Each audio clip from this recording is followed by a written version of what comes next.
Terima kasih kepada Pak Endro dari Jogja yang mengajak kita untuk boleh belajar bersama-sama tentang akhir zaman.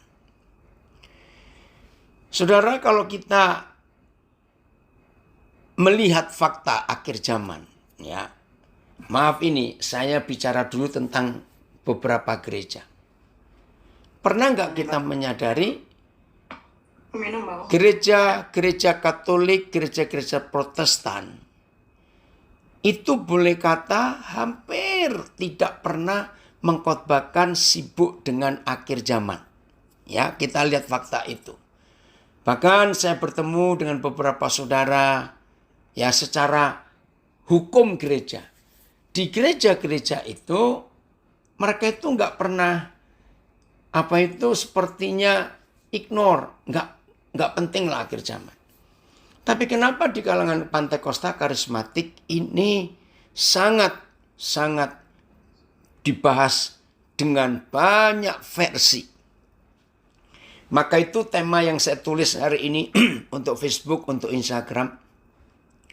Belajar tentang akhir zaman dilihat dari sudut pandang Bapa di surga. Ya, kita akan belajar tentang akhir zaman dipandang dari sudut Papa kita. Nah, selama ini khotbah-khotbah akhir zaman itu nggak imbang. Ya, kenapa saya katakan nggak imbang? Karena kita diajak melihat dari firman Tuhan tentang akhir zaman dari sudut pandang pembicaranya, dari sudut pandang manusia. Maka itu terjadi banyak versi tentang akhir zaman. Sehingga banyak gereja, orang-orang Kristen, murid-murid Tuhan Yesus yang jadi bingung. Karena yang satu bilang begini, satu bilang begitu. Dan yang lebih ngerinya lagi, semuanya memakai ayat Alkitab. Ya, karena mau pakai sumber yang dari mana kalau bukan dari Alkitab. Tapi kenapa bisa ada versi yang macam-macam? Ini masalahnya. Kita melihat akhir zaman atau melihat konsep Alkitab itu dari sudut pandang kita, bukan dari sudut pandang Tuhan. Nah, saya persempit. Akhir zaman dari sudut pandang Papa kita. Itu luar biasa. Loh, kok luar biasa bagaimana? Nah, izinkan saya mengatakan prinsip ini. Kata akhir zaman itu artinya, tolong dicatat ini ya, berakhirnya zaman pemerintahan manusia dan dimulainya zaman pemerintahan surga. Yang pertama kita lihat dari doa Bapa kami. Mengapa salah satu ajakan Tuhan Yesus untuk gereja berdoa dengan doa Bapa kami, ini loh kalimatnya. Datanglah kerajaanmu supaya kehendak-Mu jadi di bumi. Nah, kalimat yang betul setelah datanglah kerajaan-Mu, jadilah kehendak-Mu di bumi. Kalimat yang betul harusnya begini. Supaya bumi jadi seperti surga. Semua kita tahu. Cuma ada satu di antara dua.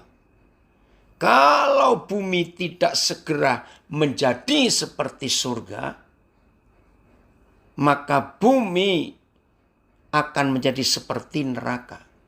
Dan sebetulnya bukan akan, tapi sudah menjadi neraka.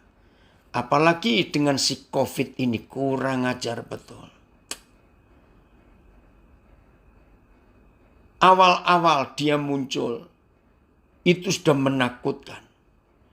Tetapi dalam seminggu ini, lihat atau hampir 2 minggu ini, lebih gila ini saudara. kita nggak punya kata-kata lagi. Ternyata COVID ini bisa membunuh begitu banyak jiwa. Jadi kalau kita mau belajar akhir zaman, maka kita harus pindah posisi. Ke posisi Tuhan. Jangan ke posisi kita, manusia. Apa bedanya? Kalau kita melihat akhir zaman dari posisi kita, yang ada hanya ketakutan.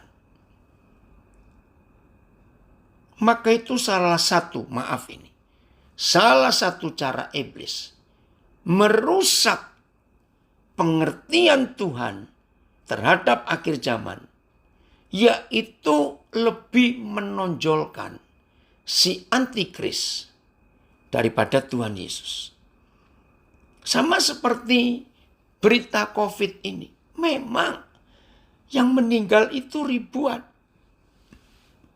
Tapi faktanya yang sembuh jauh lebih banyak daripada yang meninggal.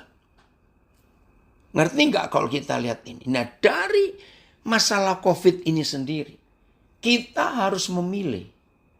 Kita mau melihat dari sudut pandang yang meninggal, atau kita mau melihat dari sudut pandang yang sembuh. Pasti beda, bukan? Nah, begitu pula akhir zaman. Maka itu hampir tidak ada khotbah akhir zaman yang membuat orang bergairah untuk mendengar. Tapi rata-rata khotbah akhir zaman itu menakutkan, ngeri. Oh, apalagi anak-anak muda. Kalau diajak mendengar khotbah akhir zaman, nggak mau. Mereka lebih senang nonton drama Korea daripada dengar khotbah akhir zaman. Karena salah persepsi. Nah, sekarang saya berikan ilustrasi ini. Akhir zaman itu ya, tetap dalam konsep doa Bapa kami. Datanglah kerajaanmu, jadilah kehendakmu. Nah, yang sekarang kita alami, jadilah kehendak setan. Dan sudah terjadi. Narkoba nggak habis-habis. Pembunuhan, perjinan, perceraian, penyakit, KDRT, kekerasan dalam rumah tangga. Aduh, anak-anak yang dirusak, dihancurkan hidupnya. Pedofil makin kurang ajar, LGBT makin kurang ajar. Sekarang COVID lagi. Ini perbuatan si setan itu. Karena bukan kehendak Papa kita yang jadi di bumi, tapi kehendak si kunyuk itu, si setan itu. Nah, kalau kehendak setan yang jadi dan sudah terbukti, maka bumi jadi seperti neraka. Tapi kalau gereja mau melakukan kehendak Tuhan ini, pasti bumi jadi seperti surga. Nah, begini. Kalau kita lihat dari sudut pandang Papa kita tentang akhir zaman. Sekarang ini seluruh dunia sedang persiapan. Pemilu. Bukan pilkada ya, istilah Indonesia. Loh, kok dunia ada pemilu? Ya, ini ilustrasi saja. Sekarang ini bumi seluruh dunia sedang mempersiapkan pemilu. Dan ini pemilu terakhir dan satu-satunya. Setelah itu tidak ada lagi. Serius, saudara. Pemilu apa? Untuk memilih siapa yang sanggup menjadi pemimpin dunia ini. Nah, dalam pemilu dunia ini calonnya cuma ada 2. Nomor 1, kita tahu Tuhan Yesus Kristus. Nomor 2, si setan itu. Nah, saudara, kalau pemilu kandidatnya cuma 2, milihnya kan gampang. Oke. Nah, sekarang, maaf, belum di-mute. Kita lihat sekarang ini. Seharusnya, ini mungkin pertanyaan konyol. Seharusnya gereja dan orang-orang benarnya itu kan harus menyalonkan yang nomor 1 dong. Yaitu Tuhan Yesus Kristus. Nggak mungkin kita akan malah memilih yang nomor 2. si kunyuk itu, nggak mungkin. Nah, saya harap kalau bicara akhir zaman dengan konsep pemilu dunia ini, saudara punya gambaran bahwa akhir zaman itu indah dan menyenangkan, saudara. Karena sebentar lagi kalau pemilu itu terjadi, dunia akan dipimpin, dikuasai oleh Tuhan kita. Datanglah kerajaanmu. Oke, kita buka. Wahyu pasal 11 ayat yang ke-15. Wahyu 11 ayat yang ke-15. Nah, sudah banyak firman yang tertulis. Harusnya kita percaya firman itu. Lalu malaikat yang ketujuh meniup sangkakalanya. Malaikat ketujuh berarti malaikat yang terakhir. Kata sangkakala itu trompet. Artinya dalam sistem kerajaan zaman dulu, ya, belum ada sosial media, belum ada teknologi informasi, maka ya, kalau raja ada pengumuman untuk rakyat, maka diutus prajurit-prajurit khusus dengan menunggang kuda ke wilayah-wilayah tertentu yang strategis tempatnya di seluruh wilayah kerajaan itu. Nah, begitu prajurit khusus ini sampai di satu lokasi yang memungkinkan dalam radius sekian kilometer orang bisa mendengar, maka dia tiup trompet dengan nada yang khusus. Ya, tidak boleh diganti nadanya itu, ya, cara niupnya. Begitu rakyat mendengar ada suara trompet atau nafiri, nafiri itu bahasa Melayu, maka seluruh rakyat harus diam dari aktivitasnya untuk mendengar.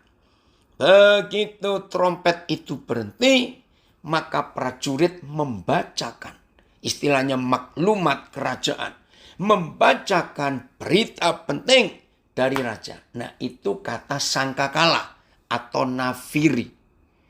Nah, di dalam kitab Wahyu ini ada 7 malaikat dengan ketujuh sangkakalanya. Nah, ini loh saudara, maaf ya. Mengapa yang sering dikhotbahkan itu hanya malaikat pertama, malaikat kedua, malaikat ketiga, malaikat keempat, malaikat kelima, dan malaikat keenam. Itu selama khotbah akhir zaman justru 6 malaikat itu yang sering dikhotbahkan. Dan faktanya 6 malaikat yang pertama itu, 6 itu ini yang ketujuh loh. Itu memang beritanya tentang bencana, tentang hal-hal yang mengerikan di dunia. Dan sudah terjadi. Berapa banyak tahun yang lalu dunia mengalami, terus sampai hari ini tidak ada perubahan-perubahan yang ke arah baik, tapi ke arah yang makin jahat. Nah, seharusnya gereja mengkhotbahkan akhir zaman harus dari malaikat yang ketujuh. Sudahlah, yang 6 itu sudahlah. Memang toh sudah terjadi. Ya, coba saya lihat dulu ya. Nanti kita akan baca. Sabar ya, An. Tunggu dulu. Ya, jadi lihat itu mulai pasal kitab Wahyu pasal yang ke-6. Ya, nggak usah dibuka nanti dulu. Saya akan selesaikan. Saya cuma ngelihat di Alkitab ini, ya, malaikat yang pertama, kedua, ketiga. Aduh, itu semuanya mengerikan. Tapi malaikat ketujuh ini dahsyat. Nah, saya ulangi lagi. Akhir zaman dari sudut pandang Papa kita. Papa lebih ingin saudara dan saya menyadari berita dari malaikat yang ketujuh. Malaikat yang pertama sampai ke-6 sudahlah. Toh sudah terjadi kok. Dunia berabad-abad mengalami 6 berita, 6 sangkakala dari malaikat itu. sudah terjadi lagi sekali. Ya sudah biarin. Hari-hari ini lebih ngeri lagi. Kalau saudara pernah dengar istilah Jawa pagebluk, itu bahasa Jawa. Sebetulnya kata pagebluk itu pandemik. Karena menyeluruh. Ya, epidemik itu cuma lokal. Tapi kalau pandemik itu sedunia, kena semuanya. Nah, ini berita malaikat ketujuh. Seru, saudara. Lalu malaikat yang ketujuh meniup sangkakalanya. Dan terdengarlah suara-suara nyaring di dalam surga. Saudara tahu arti kata suara nyaring? Wah, suara yang luar biasa. Sama seperti kalau di zaman kerajaan-kerajaan dulu. Begitu prajurit-prajurit yang membawa berita penting meniup terompetnya dan rakyat berkumpul. Lalu beritanya, permaisuri melahirkan anak laki yang akan menggantikan raja kita. Itu pangeran. Wih, maka seluruh rakyat karena akan dapat raja baru. Suara-suara nyaring itu seperti itu. Jadi saudara dan saya yang sedang hidup di masa tiupan sangkakala dari malaikat yang ketujuh ini, maka seharusnya kita pun bersorak-sorai. Kita pun gegap gempita. Hore, hore. Apa yang kita soraki? Perhatikan.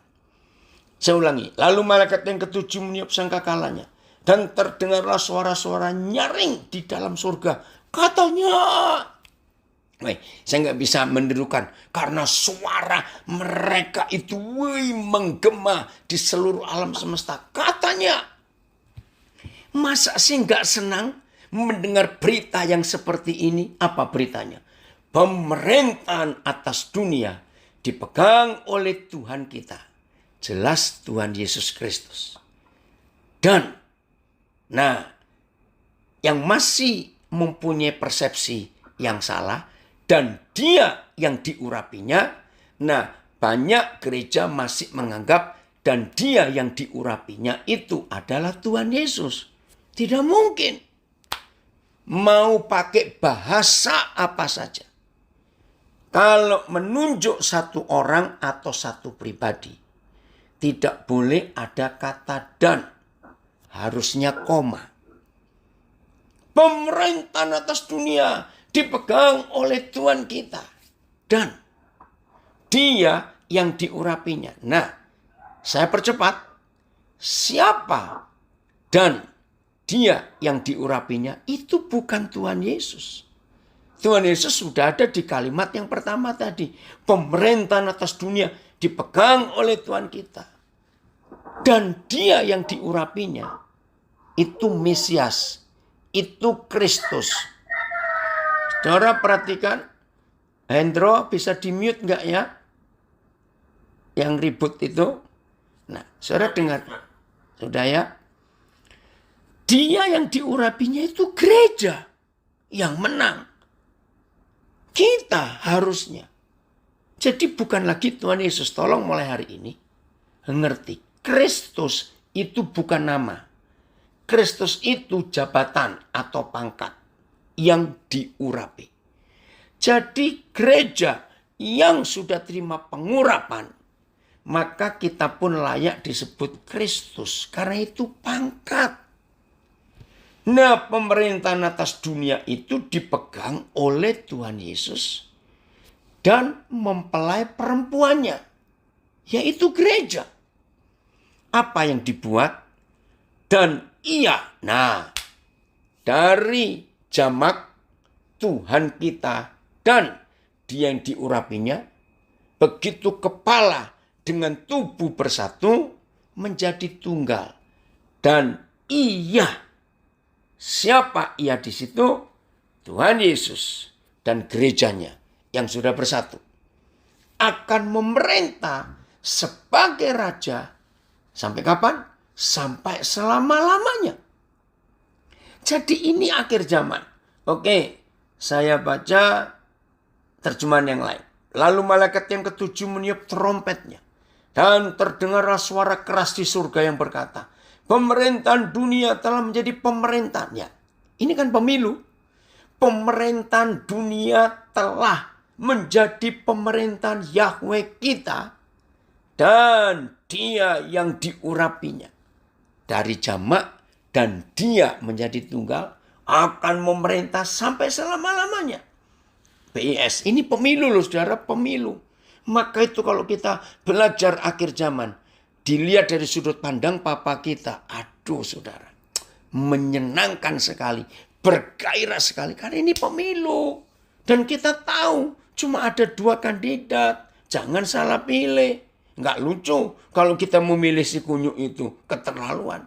Tapi memang faktanya, maaf, 90 sekian persen. Kalau gereja khotbah akhir zaman, kenapa antikris yang lebih disebut-sebut lebih banyak? Antikrisnya kok lebih terkenal dari Tuhan Yesus. Dan memang sudah berabad-abad setan berhasil. Contoh lagi, Natal. Itu kan figur sentralnya, pusat Natal kan Tuhan Yesus. Tapi si kunyuk itu sudah membelokkan. Sinterklas lebih terkenal dari Tuhan Yesus. Kalau Natal itu menyedihkan sekali. PS, lalu malaikat ketujuh meniup trompetnya. Maka di surga terdengar suara-suara kuat sekali yang berkata, kekuasaan untuk memerintah dunia, wih luar biasa, berada sekarang dalam tangan Tuhan kita dan Raja Penyelamat yang dijanjikannya. Ia akan memerintah untuk selama-lamanya. TSI. Ketika malaikat yang ketujuh meniup trompetnya, terdengarlah banyak suara dari surga yang berseru. Dari sekarang sampai selama-lamanya, Tuhan akan memerintah seluruh dunia dengan nyata. Hei saudara, bangun. Ini yang kita tunggu. Ini pemilu akhir zaman. Saya ulangi. Tuhan akan memerintah seluruh dunia dengan nyata. Enggak main-main, enggak semu. Nyata. Wih, luar biasa. Dan Kristus yang sudah dilantik oleh Tuhan. TSI-nya lebih jelas. Dan Kristus yang sudah dilantik oleh Tuhan akan memerintah akan memerintah sebagai raja bersama dia, bersamanya, nyanyi itu Tuhan Yesus. Nah ini lebih jelas terjemahnya. Wih saudara, ini yang kita nantikan. Amin ya Helmi. Oke, versi membaca dengan mudah. Malaikat yang ketujuh meniup trompetnya. Lalu terdengarlah suara yang kuat di surga. Suara itu mengatakan, pemerintahan atas kerajaan dunia. Lihat ini.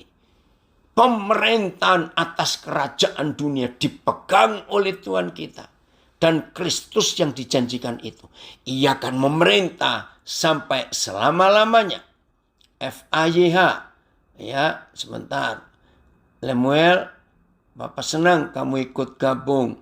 Oh, tadi ada FAYH enggak ya? Oh, ini dia. Makasih Raymond. FAYH saya baca. Karena pada saat itu juga malaikat ketujuh meniup sangkakalanya. Lalu terdengarlah dari surga suara-suara yang nyaring sekali katanya. Sekarang, oh haleluya, segera Tuhan ini segera. Sekarang kerajaan dunia ini menjadi milik Tuhan kita dan Kristusnya. Ia akan memerintah untuk selama-lamanya. Nah, maka itu yang sering khotbah nakut-nakuti. Maaf. Stop khotbahkan malaikat pertama sampai malaikat ke-6. Enggak penting. Karena sudah terjadi kok. Ayo mulai hari ini. Semua kita. Kalau kita mengkhotbahkan akhir zaman. Khotbahkan tentang malaikat ketujuh. Karena dampaknya itu luar biasa. Atas dunia. Jadi Tuhan itu menunggu. Oke, kita lihat dulu. 1 Yohanes 5:19. Ini yang harus kita ambil alih. 1 Yohanes 5:19. Jadi kunyuk ini masih punya kuasa mutlak loh saudara. Dengar, masih punya kuasa mutlak untuk dunia ini. Oh Tuhan tolong kami. Kita tahu bahwa kita berasal dari Tuhan. Kita nggak ragu-ragu. Ya. Tapi kita ini tinggalnya di mana? Walaupun kita berasal dari Tuhan, dari Papa kita, tapi masalahnya tempat tinggal kita ini yaitu dunia. Nah, menurut firman ini, dan seluruh dunia berada di bawah kuasa si jahat. Seluruh dunia. Oh Tuhan. Tadi yang ikut di IG tiba-tiba hilang sinyalnya ya. Ini nyambung lagi. Nah, walaupun kita ini berasal dari Tuhan, masalahnya saudara, kita ini tinggal di dunia yang mana dunia ini seluruhnya berada di bawah kuasa si jahat. Artinya tidak ada sebuah tempat di dunia ini sekecil apa, sesempit apa yang tidak di bawah kuasa si setan itu. Tidak ada. Seluruh dunia berada di bawah kuasa si jahat. Oke? TSI langsung. Kita tahu bahwa kita sudah menjadi anak-anak Tuhan. Walaupun seluruh dunia dikuasai oleh iblis. Maka itu COVID bisa mereka pakai seenak-enaknya. Narkoba bisa mereka produksi sebebas-bebasnya. Walaupun dihukum, ditangkap, nggak pernah berhenti. Pornografi, pedofili, perusakan anak-anak sejak kecil. Kurang ajar setan itu saudara. Ada orang-orang dewasa yang dirasuki setan. Pembunuhan, kejahatan yang lain. Nah ini ayatnya. Maka itu kalau saudara dan saya tidak mempunyai kecemburuan, marah kepada si setan yang merusak kehidupan ini. Dengar, kalau saudara dan saya tidak punya pengertian ini, bahwa pemerintahan setan atas dunia ini lewat orang-orang tertentu tidak segera diakhiri, maka yang muncul adalah, maafkan saya, yaitu rapture, pengangkatan. Bagi yang masih percaya pengangkatan, saya nggak ingin mengacaukan iman atau pikiran saudara. Tapi saya harus ngomong. Rapture, ya, pengangkatan. Nah, mengapa kalau khotbah akhir zaman pasti diimbangi dengan pengangkatan itu? Maafkan saya. Memang akan ada pengangkatan, tapi kita harus tahu konsepnya. Nah, dalam pengertian yang saya dapat dari Roh Kudus, gereja yang mengkhotbahkan pengangkatan itu karena takut menghadapi goncangan. Ingat ya, di dalam sejarah dunia, setiap kali ada kudeta, ya, setiap kali ada kudeta, walaupun ada istilah-istilah kudeta tidak berdarah. Ada toh istilah begitu. Tapi yang namanya kudeta itu pasti akan ada gejolak. Nah saudara, beribu-ribu tahun sejak Taman Eden. Catat itu. Sejak Adam menyerahkan otoritas dari Tuhan untuk menguasai bumi. Ingat ya, Kejadian 1:26. Manusia diberi mandat untuk menaklukkan bumi ini. Nah, mandat itu yang diambil oleh si setan ketika mereka jatuh dalam dosa. Nah, bayangkan. Sejak Taman Eden sampai hari ini, setan belum pernah kalah pemilu. Tetapi sekarang ini sudah waktunya untuk mereka kita kudeta. Ngerti nggak kalimat ini? Nah, setelah sekian abad di dunia, ribuan tahun sejak Taman Eden, si kunyuk itu sudah menginjak-injak merusak bumi. Dan yang terakhir ini dengan COVID-nya itu kurang ajar betul. Coba renungkan. Kan gak semudah membalikkan telapak tangan. Kalau kekuasaan atas dunia yang dia pegang lalu diambil alih oleh Tuhan Yesus dan gerejanya. Gak semudah itu. Akan ada gejolak yang saya gak ngerti. Nah, itu yang dikhotbahkan banyak tentang akhir zaman, menyebut-nyebut antikris. Memang akan ada. Waduh, nggak tahu lah. Nah, saya mau tanya kepada saudara. Dalam situasi seperti ini, saudara milih ngungsi, menghindari gejolak ini, atau milih tetap ikut dalam pergolakan pengambil alihan kekuasaan ini. Ini pilihan. Nah, maka itu maafkan saya. Bagi yang masih ingin diangkat atau rapture, maaf. Kalau pemerintahan atas dunia dipegang oleh Tuhan kita dan Kristusnya, yaitu kita, maka yang minta rapture tidak akan diajak memerintah bersama dengan Tuhan Yesus. Pengungsi kok mau memerintah, ndasmu kono, itu orang Surabaya bilang. Enak saja. Pengungsi itu nggak bisa memerintah, penakut kok. Nah, dalam perang yang diungsikan pasti perempuan dan anak-anak. Ngerti nggak? Maka itu walaupun ada ayatnya tentang pengangkatan, saya nggak mau diungsikan. Saya mau ada di situ. Coba siapa yang masih ingat salah satu lagu akhir zaman yang saya suka? Ku mau di sana waktu Tuhan datang. Ku mau di sana perang dimenangkan. Ku mau di sana. Aduh, itu lagu bagus. Nah, yang percaya pengangkatan jangan nyanyi lagu itu. Munafik kamu. Karena yang tidak mau diangkat dan ingin ikut perang di akhir zaman ini, itu yang akan diajak memerintah oleh Tuhan Yesus. Nah, sekarang ada pilihan. Ada yang diungsikan dan ada yang berani menghadapi peperangan itu. Nah, maka itu saya mengambil, saya maunya ikut perang, ya, supaya saya nanti diajak untuk memerintah bersama dengan Tuhan Yesus. Betul tidak?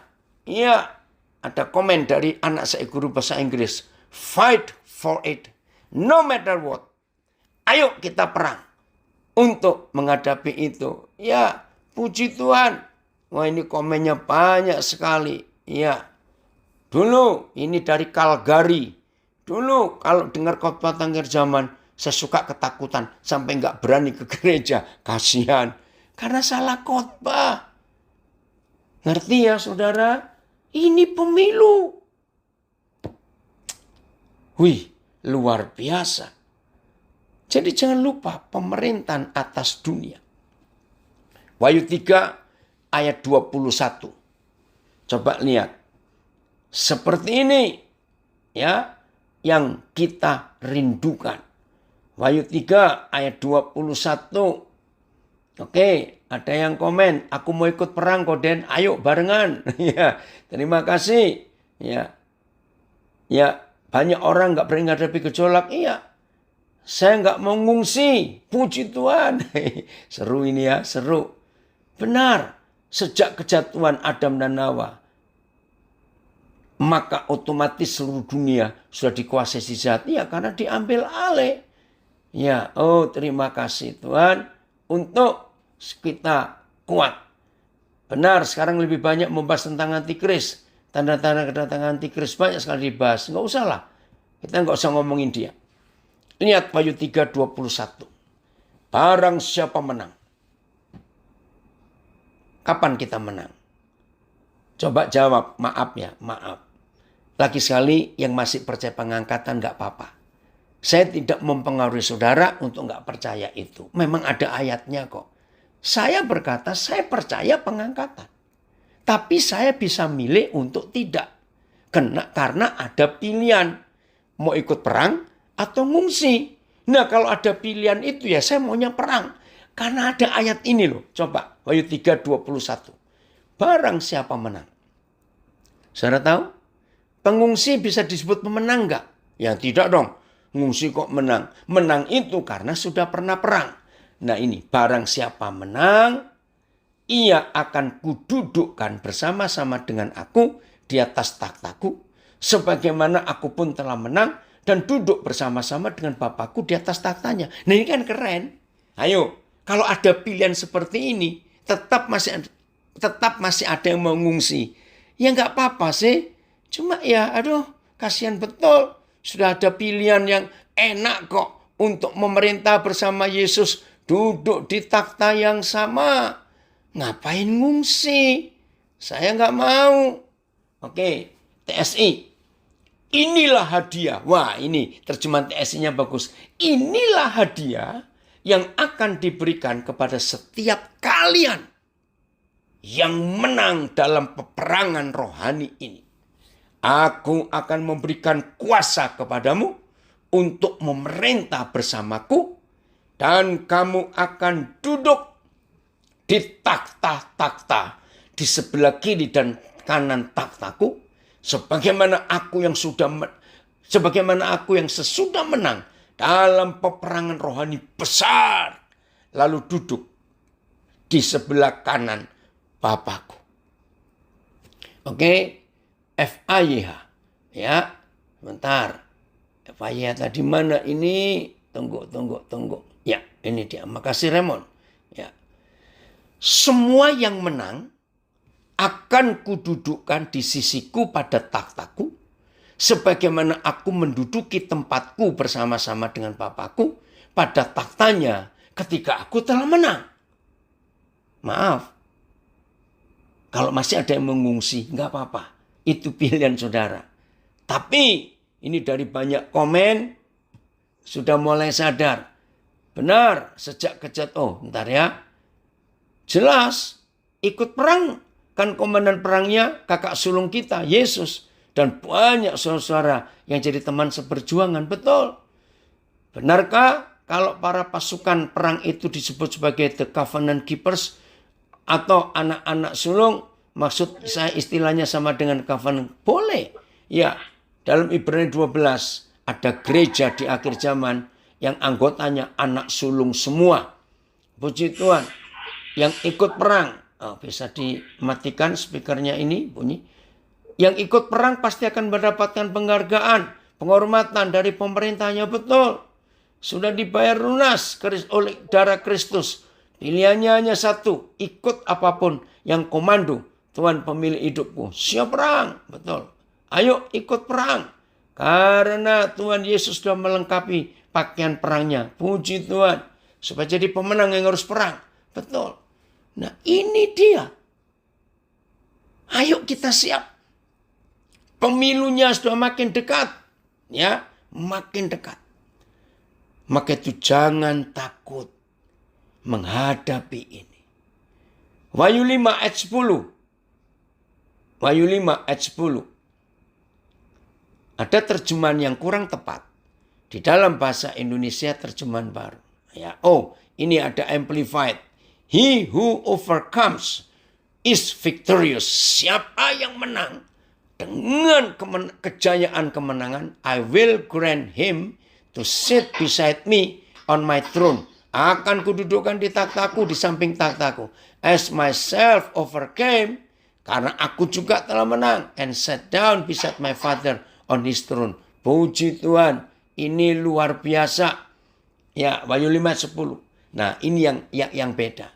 Dan engkau telah membuat mereka, gereja Tuhan, para pemenang, menjadi suatu kerajaan.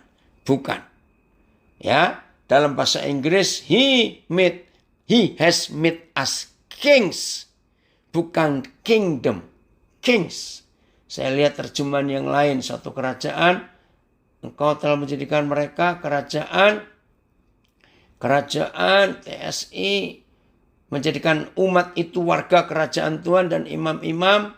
Nah, ini TSI-nya. Dan engkau menjadikan kami raja-raja yang akan memerintah di atas seluruh bumi.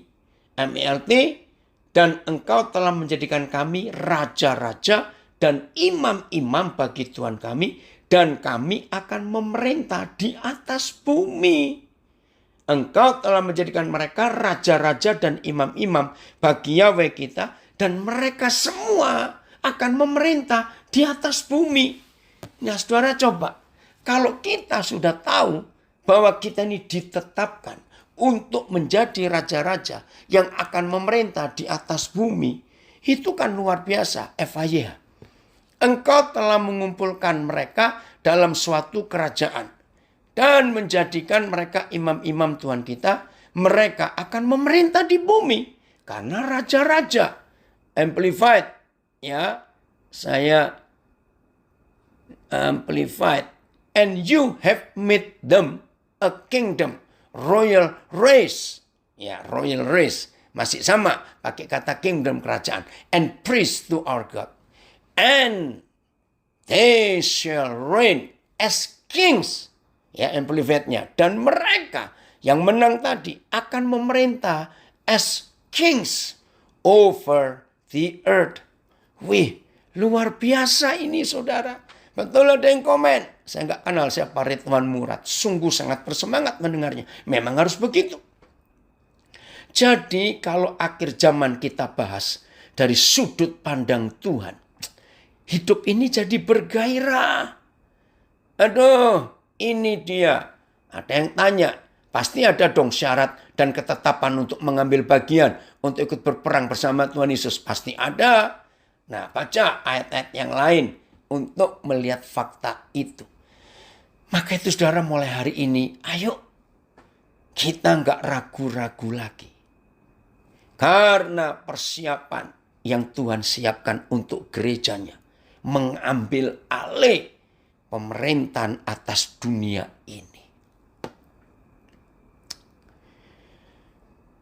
31 Desember tahun 1989. Masih cukup banyak orang-orang yang saya kenal ada, ya, dan mereka bisa menyaksikan, membuktikan. 31 Desember 1989 saya di Sydney. Waktu itu saya bergabung dengan gereja Body of Christ Mission Center di Sydney. Selama saya menjadi hamba Tuhan, saya belum pernah khotbah. Oh, yang di Soroko, puji Tuhan. Selama saya jadi hamba Tuhan, belum pernah dikhotbah di gereja sambil duduk. Tapi hari itu, 31 Desember 89, saya itu mau khotbah tutup tahun. Saya itu gemetar, saudara. Akhirnya saya minta kursi untuk saya duduk. Sayang waktu itu alat-alat belum secanggih sekarang. Mudah-mudahan masih ada yang menyimpan rekamannya itu. Oke, Ojun dari Nabire, ini ILT-nya ya, Indonesian Literature Translation. Ya, saya baca. Dan engkau telah menjadikan kami raja-raja dan imam-imam bagi Elohim kami. Dan kami akan memerintah di atas bumi. Nah, dalam pewahyuan Roh Kudus 31 Desember 1989. Saudara, waktu itu koran terbesar di Australia. Judulnya koran Sydney Morning Herald. Itu menulis headline besar. The year that changed the world. Tahun yang merubah dunia adalah tahun 1989. Ada apa? Wih, hebat tahun itu, saudara. 1. Tembok Berlin runtuh. 2. Komunis Eropa Timur bubar. Negara-negara komunis Eropa Timur runtuh pemerintahnya. Dan penguasa komunis terakhir yang diruntuhkan oleh rakyatnya sendiri tepat 25 Desember 1989 adalah pemerintahan komunis Rumania. Presidennya namanya Ceausescu ditembak mati oleh rakyatnya sendiri karena mereka capek. Itu tahun yang merubah dunia. Nah, di tahun itu juga pemerintah bangsa-bangsa menetapkan satu prinsip. One world government, one world religion, one world currency. Jadi tahun 89 itu dunia menetapkan satu pemerintahan tunggal. Dua, satu agama. Karena mereka tahu dunia ini rusak karena kebanyakan agama. Yang ketiga, mereka akan membuat satu mata uang tunggal. Maaf, jangan diambil terlalu perhatian. Tapi mungkin Bitcoin adalah salah satu yang mengarah ke sana. Nah, itu saya disuruh Tuhan nyampaikan 31 Desember 1989 sambil saya gemetar. Kenapa? Perhatikan ini. Jadi kalau dunia sudah sampai kepada satu pemerintahan tunggal, nggak ada lagi negara A, negara B, semua jadi satu. Bersyukur kepada Tuhan. Maka pengambil alihan kekuasaan atas dunia itu cepat. Karena nggak ribet-ribet. Wow, Tuhan Engkau luar biasa. Karena Tuhan sayang kita semua. Maka itu saudara, ayo kita bersemangat ya, menantikan kegenapan perjanjian Tuhan ini atas dunia ini. Maka itu dengan COVID ini kemungkinan menuju satu agama itu ada. Karena agama jadi tunduk kepada COVID. Nggak bisa seenaknya lagi. Oke, kita nggak bahas itu ya.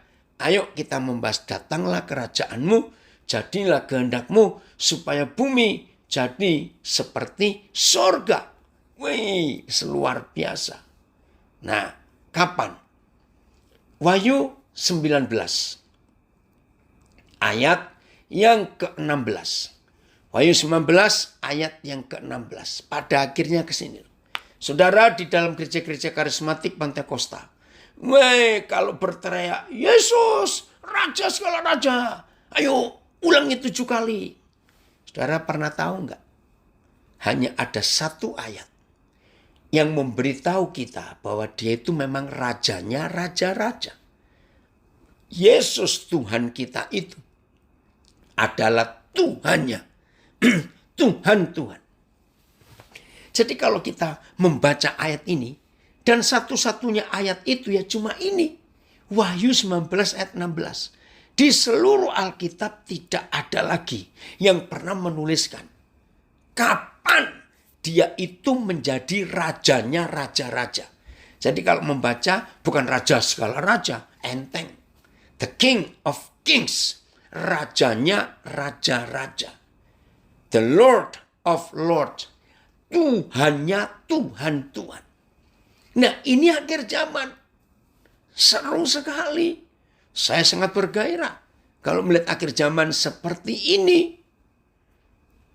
Dan pada jubahnya dan pahanya tertulis suatu nama, yaitu Raja segala Raja dan Tuhan segala Tuhan. Ayat pada jubah dan pahanya tertulis nama ini, Raja atas segala Raja dan Tuhan atas segala Tuhan.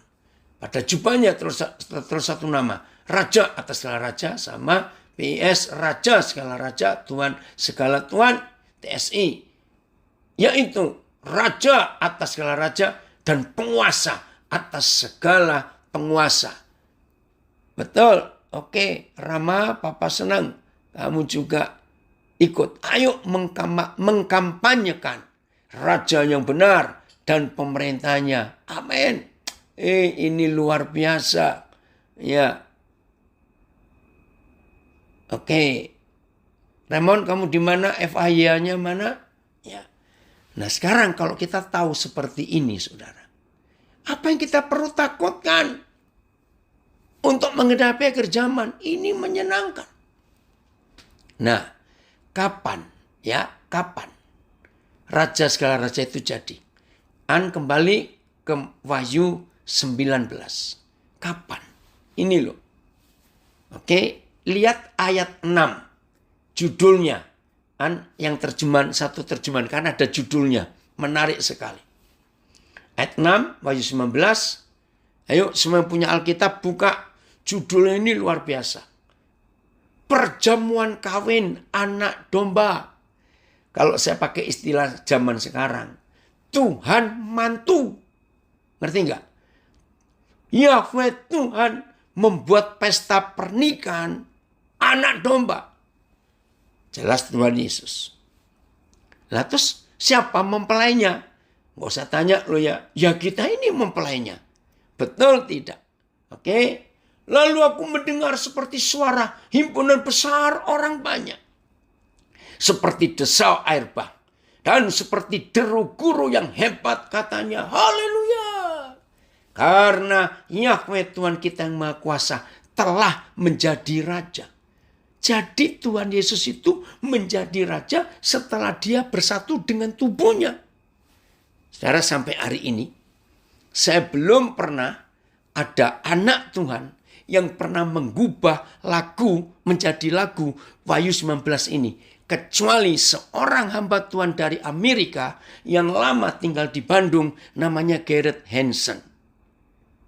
Waduh, itu lagu yang luar biasa. Tahun 80-an akhir dia ngubah lagu itu. Aduh, tolong ya siapa yang pernah tahu lagunya Garrett Hansen. Wih, tahun 90-an awal kami suka nyanyi lagu itu. Haleluya. Tuhan Yahweh kita telah memerintah karena hari perkawinan anak domba telah tiba. Coba cari ya lagu itu. Wih, itu bagus sekali.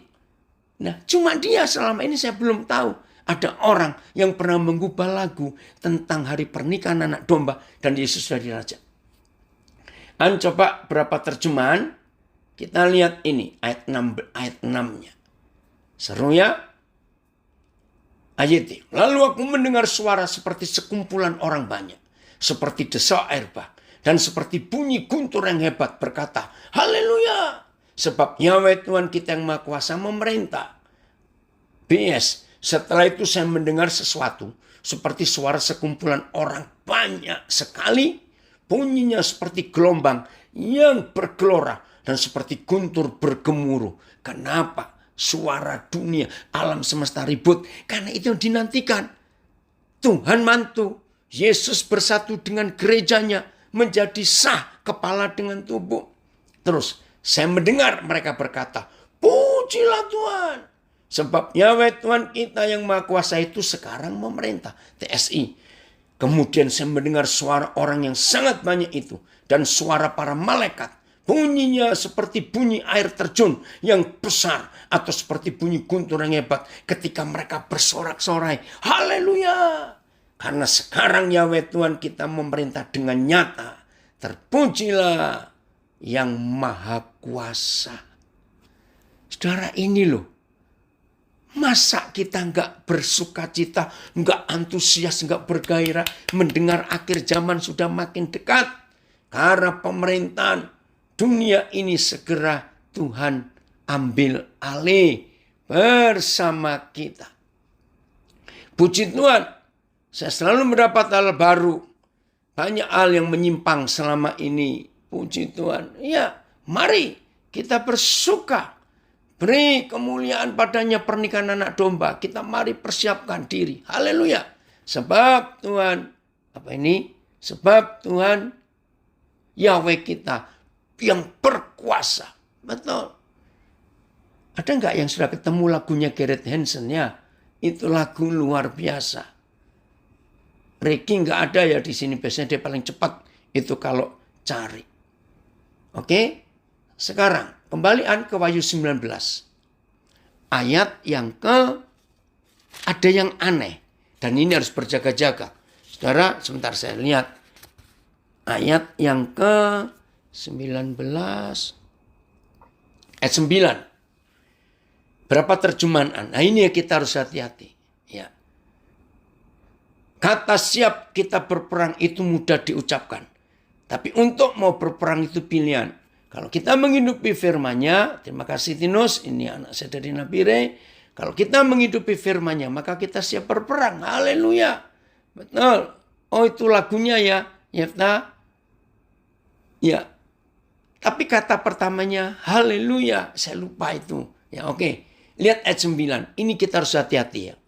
Wahyu 19 ayat 9. Lalu ia berkata kepadaku, kepada Yohanes, tuliskanlah. Berbahagialah mereka yang diundang ke perjamuan kawin anak domba. Katanya lagi, perkataan ini adalah benar. Perkataan-perkataan dari Tuhan. Langsung aja TSI. Kemudian malaikat yang menunjukkan semua hal itu kepada saya, menyuruh saya, tuliskanlah ini. Sungguh diberkati Tuhan semua orang yang diundang ke pesta pernikahan anak domba. Lalu dia berkata lagi kepada saya, itulah perkataan yang benar dari Tuhan. Saudara, sampai suatu hari Roh Kudus menyentil hati saya. Ya, mari kita bersuka. Makasih. Daja, betul. Lagunya, mari kita bersuka, itu lagunya Gerrit Hansen. Ya, terima kasih. Ya. Nah, sampai suatu hari, saya lupa tahun 80 berapa, tiba-tiba ayat ini mengagetkan saya. Loh, kok ada yang diundang? Ayo Ridwan buat lagu ya, tentang Wahyu 19 ini. Loh, kok ada yang diundang? Oke, presiden kita masih ada satu anak yang belum menikah. Saya tanya, saya percaya semua kita kalau dapat undangan, tolong mute ya. Semua kita kalau dapat undangan presiden mantu, bahagia dan bangga enggak? Weh, pasti kartu undangannya pun akan disimpan di Pigora. Karena ada nama kita. Tiba-tiba Roh Kudus tanya begini, Daniel, mana lebih berbahagia dan bangga?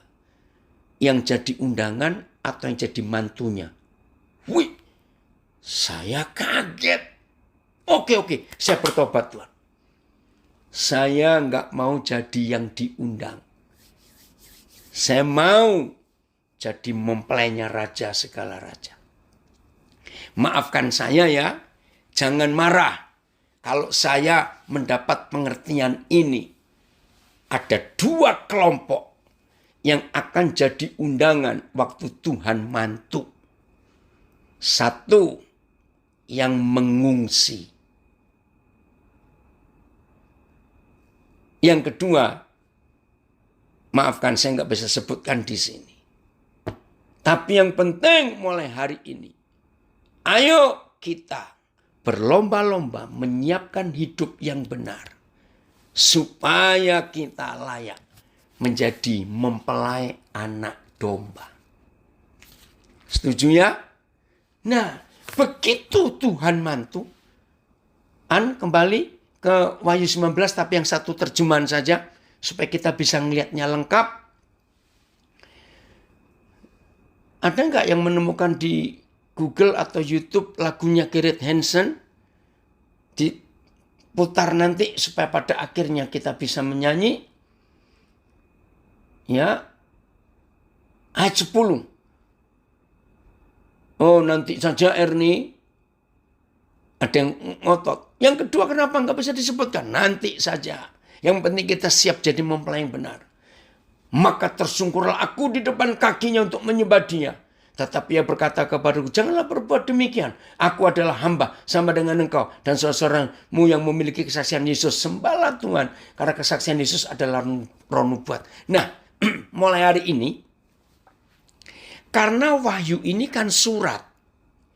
Jadi, ketika kita membaca Wahyu 19, ayat 6 sampai ayat 16, kita tidak boleh potong dengan cara penulisan, karena ayat 11 topiknya beda, firman Tuhan. Coba naik lagi. Nah, ini loh. Ayo kita hapuskan.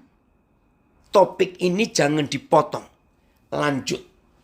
Begitu pernikahan selesai, pesta selesai, lalu aku melihat, nah ini caranya baca ya, Wahyu 19 ayat 10 ke 11 itu nyambung. Oke? Lalu aku melihat surga terbuka. Sesungguhnya ada seekor kuda putih. Dan ia yang menungganginya bernama yang setia dan yang benar. Jelas Tuhan Yesus. Ia menghakimi dan berperang dengan adil. Dan matanya bagaikan nyala api. Dan di atas kepalanya terdapat banyak mahkota. Dan padanya ada tertulis suatu nama. Nah ini tadi nama ya. Yang tidak diketahui seorang pun. Kecuali ia sendiri. Dan ia memakai jubah yang telah dicelup dalam darah. Dan namanya ialah firman Tuhan. Nah ayat 14 ini membuat bingung. Dari pesta nikah kok muncul dan semua pasukan yang di surga. Nah ini loh. Saudara, ayo saya mau perjelas. Karena pengantin nggak ada urusan dengan pasukan. Pasukan itu bicara perang. Ini kan bicara pengantin. Ketika saya bingung, Roh Kudus bilang begini. Daniel, kamu lihat jubahnya pasukan itu apa? Uniform, seragamnya pasukan itu apa? Pasukan itu menunggang kuda putih. Hendro, masih ada suara itu? Bisa di-mute. Nah, saudara baca teliti. Pasukan itu menunggang kuda putih. Coba kembali ayat yang ke-11. Siapa yang menunggang kuda putih? Tuhan Yesus. Pasukannya juga naik kuda putih. Terus.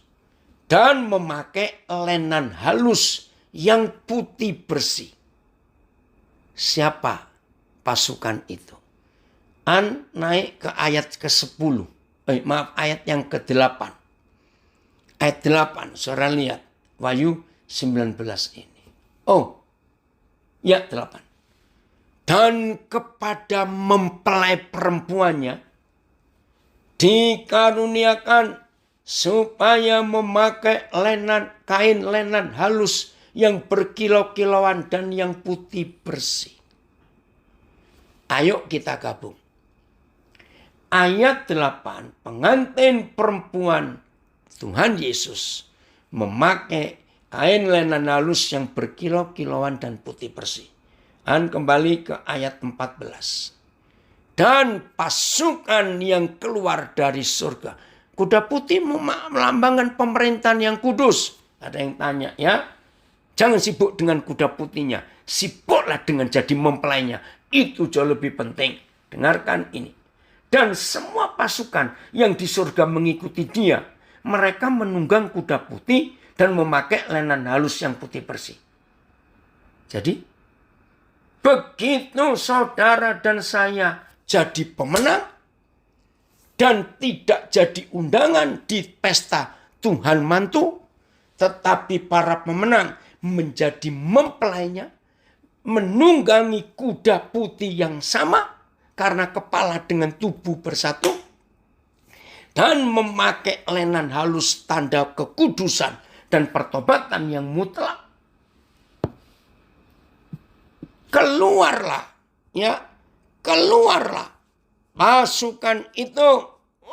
Ini luar biasa. Dari surga yang hebat. Jadi pengantin laki dan pengantin perempuan setelah pesta. Itu keluar dari surga dan memerintah dunia ini, saudara. Dari mulut ayat 15. Keluarlah sebilah pedang tajam yang akan memukul segala bangsa setan-setan, demit, ya kuasa-kuasa neraka termasuk COVID ini. Dan ia akan mengembalakan bangsa-bangsa setan dengan gada besi. Ia akan memeras anggur dalam kilangan anggur. Yaitu kegeraman murka Tuhan yang Maha Kuasa. Papa enggak rela umat kesayangannya harus mati dengan sia-sia. Dia akan perang, saudara. Ini yang kita harus tahu. Terima kasih, Sophie. Dari Medan ada komen. Baru kali ini dengar khotbah akhir zaman yang membuat semangat dan adem. Bukan apa ini, nggak kebaca. Oke ya. Jadi ayo saudara, mulai hari ini kita tahu. Dan begitu sudah bersatu kepala dengan tubuh, belum selesai. Kembali ayat 16-nya. Wahyu 19 ini. Ayat 16-nya. Wih, ini luar biasa. Dan pada jubahnya dan pahanya tertulis suatu nama. Yaitu Raja segala Raja dan Tuhan segala Tuhan yang tadi kita bahas. Keren ya? Ayat terakhir.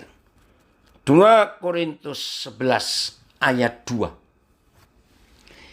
Maka itu jangan mau jadi yang diundang ke pesta kawin. Jangan. Lihat. Tuhan tolong kami. Sebab aku cemburu kepada kamu. Siapa kamunya? Kita, gerejanya. Sebab aku cemburu kepada kamu dengan cemburu ilahi. Karena aku telah mempertunangkan kamu kepada satu laki-laki untuk membawa kamu sebagai perawan suci kepada Kristus Bapa. Terima kasih. Ayo semua kita hidup benar.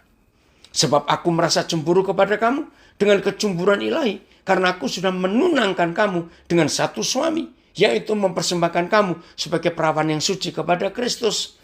Saya rindu kepadamu. Seperti Tuhan sendiri pun rindu kepadamu. Kalian adalah seperti seorang gadis perawan yang masih suci. Yang sudah saya janjikan untuk dinikahkan dengan seorang suami, yaitu Kristus.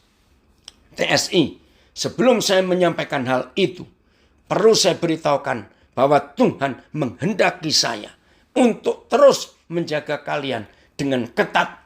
Supaya kalian tetap setia kepada Kristus. Karena Kristus menganggap seluruh kesatuan jemaat seperti calon istrinya.